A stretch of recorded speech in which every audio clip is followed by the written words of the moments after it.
In this video, we will deep dive into three areas of this Sapphire Nitro RX 6750. We discuss firstly what exactly is the RX 6750 XT, secondly the physical features of the Sapphire Nitro RX 6750 XT, and thirdly how does it perform in the 1080p and 1440p ultra-wide setup in major AAA games.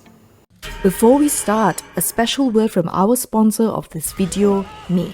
I've finally launched my second channel, Ice Cream Games Network, which features 4K 60 frames per second horror gameplays.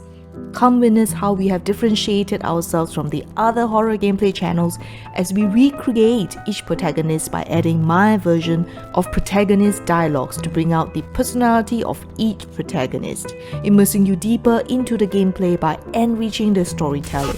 On some very special occasions, I do voice commentary as well. So if you enjoy the horror genre, do subscribe and join me on each horror journey as we experience and uncover each story together. The links to the channel are in the description of this video.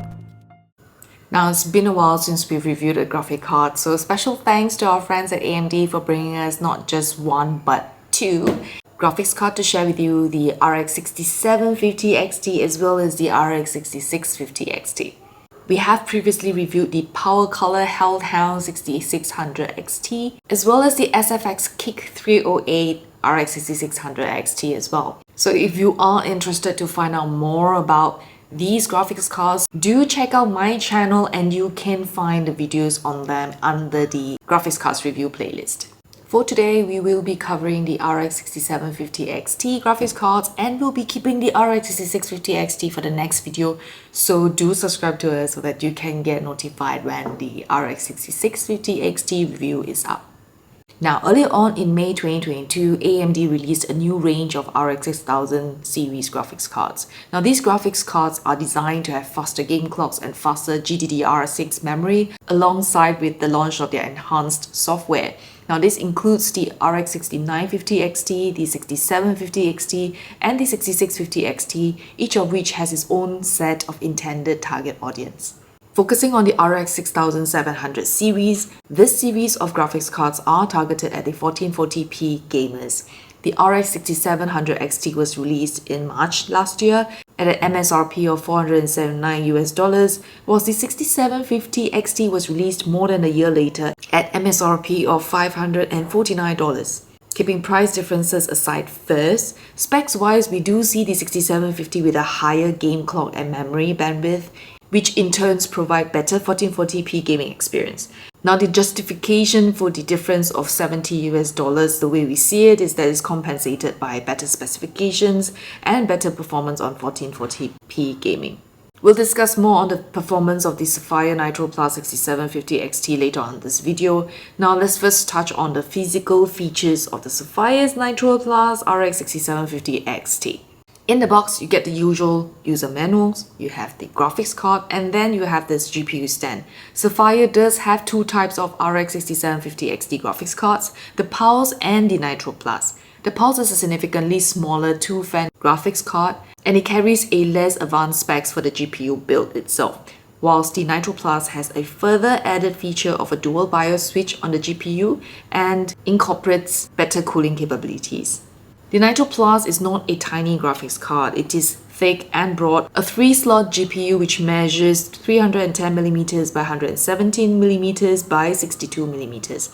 I had tested these graphics cards in my Meshlicious mini ITX case, which has a 280mm AIO cooler behind the front panel. It was an extremely tight fit because of the cable management reasons, but eventually it did fit.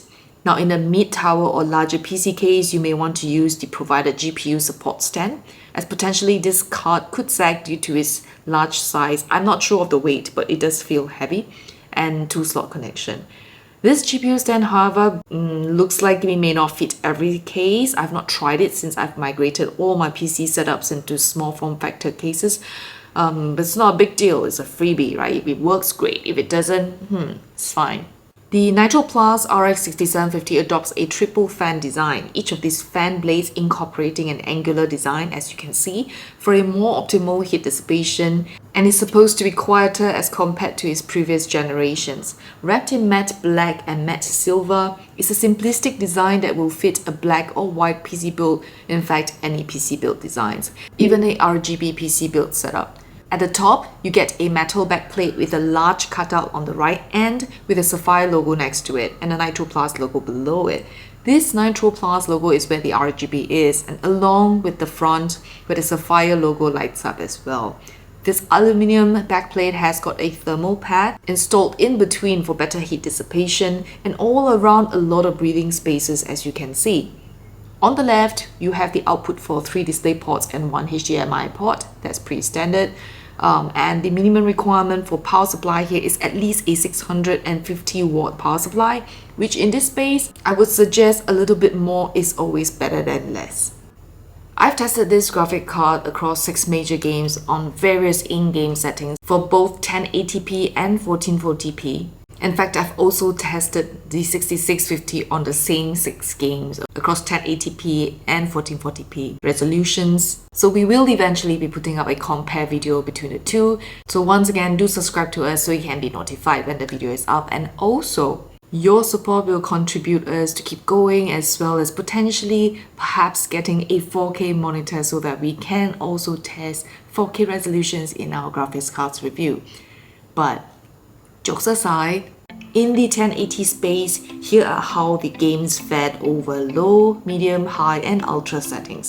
The 6750 is targeted at 1440p gaming, so obviously for 1080p it is a no-brainer in terms of obtaining a playable frame rate, even at ultra settings, scoring 80ish and above average frames per second across major games. Now in the 1440p space, here are the outcomes. In the ultra settings, you will be able to get approximately 60 frames per second or more in most of the games.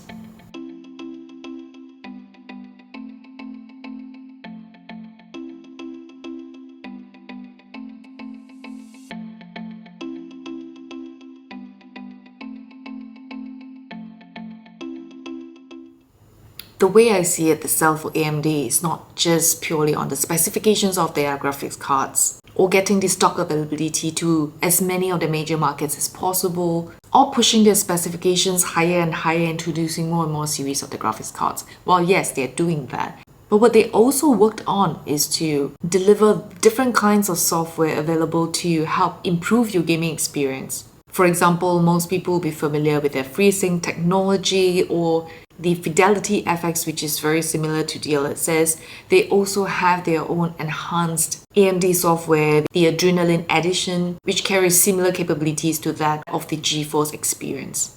Now, if you would like to know more about that, of course, the quick fix is to go to AMD's website. You can get tons of information about it. But if you'd like us to cover a video on that, going through the different softwares and technological capabilities between AMD as well as NVIDIA's, do drop in the comments below, and then that could be something that we can work on in one of the next videos.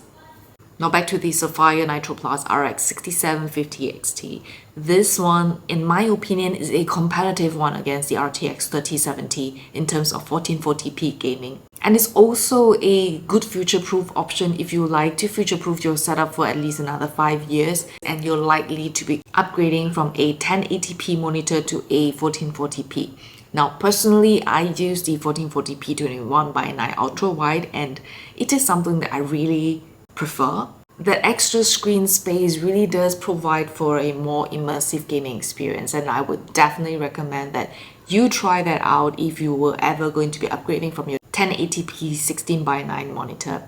Now I also use the same 21:9 monitor for work from home, so that doubles up as my second monitor, and it feels awesome because essentially I have 3 monitors, my laptop, and then I split screen on the ultra wide, where you can still have 2 windows decently sized side by side and for you to work on it comfortably.